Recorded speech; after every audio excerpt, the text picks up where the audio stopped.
Hi kids, welcome to Kids World. Magic shoes. ಒಂದು ವಿಲಕ್ಷಣ ಹಳ್ಳಿಯಲ್ಲಿ ಗಸ್ ಎಂಬ ಹಳೆಯ ಚಮ್ಮಾರರು ವಾಸಿಸುತ್ತಿದ್ದರು. ಅವರು ಅತ್ಯಂತ ಅಸಾಮಾನ್ಯ ಬೂಟುಗಳನ್ನು ರಚಿಸಿದರು. ಒಂದು ದಿನ ಒಂದು ನಿಗೂಢ ಕಾಲ್ಪನಿಕ ಗಸ್ಗೆ ಭೇಟಿ ನೀಡಿದರು ಮತ್ತು ಅವರ ಇತ್ತೀಚಿನ ಸೃಷ್ಟಿಯನ್ನು ಮ್ಯಾಜಿಕ್ನೊಂದಿಗೆ ಆಶೀರ್ವದಿಸಿದರು. ಹಳ್ಳಿಯಲ್ಲಿ ಲಿಲಿ ಎಂಬ ನಾಚಿಕೆ ಹುಡುಗಿ ವಾಸಿಸುತ್ತಿದ್ದಳು. ಅವಳು ಸ್ನೇಹಿತರನ್ನು ಮಾಡಿಕೊಳ್ಳಲು ಹೆಣಗಾಡುತ್ತಿದ್ದಳು. ಗಸ್ ಲಿಲಿಗೆ ಮಾಂತ್ರಿಕ ಬೂಟುಗಳನ್ನು ಉಡುಗೊರೆಯಾಗಿ ನೀಡಿದಳು. ಅವಳಿಗೆ ಹೆಚ್ಚು ಅಗತ್ಯವಿದೆಯೆಂದು ತಿಳಿದಿದ್ದಳು. ಲಿಲಿ ತನ್ನ ಮೊದಲ ಹೆಜ್ಜೆಗಳನ್ನು ಶೂಗಳಲ್ಲಿ ತೆಗೆದುಕೊಂಡ ತಕ್ಷಣ ಅವಳು ಆಕರ್ಷಕವಾಗಿ ನೃತ್ಯ ಮಾಡಲು ಪ್ರಾರಂಭಿಸಿದಳು. ಲಿಲಿಯ ಹೊಸ ಆತ್ಮವಿಶ್ವಾಸವು ಇತರ ಮಕ್ಕಳನ್ನು ಆಕರ್ಷಿಸಿತು ಮತ್ತು ಶೀಘ್ರದಲ್ಲೇ ಅವಳು ಸ್ನೇಹಿತರನ್ನು ಮಾಡುತ್ತಿದ್ದಳು.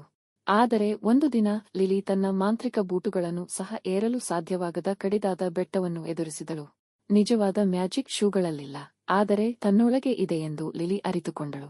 ಹೊಸ ಆತ್ಮವಿಶ್ವಾಸದಿಂದ ಮಾಂತ್ರಿಕ ಶೂಗಳ ಸಹಾಯವಿಲ್ಲದೆ ಲಿಲಿ ಬೆಟ್ಟವನ್ನು ಏರಿತು. ಆ ದಿನದಿಂದ ಲಿಲಿ ಇತರ ಸಂಕೋಚದ ಮಕ್ಕಳಿಗೆ ತಮ್ಮ ಆಂತರಿಕ ಮ್ಯಾಜಿಕ್ ಅನ್ನು ಕಂಡುಕೊಳ್ಳಲು ಸಹಾಯ ಮಾಡಿದರು. Thanks for watching. Please like, share and subscribe for more such videos.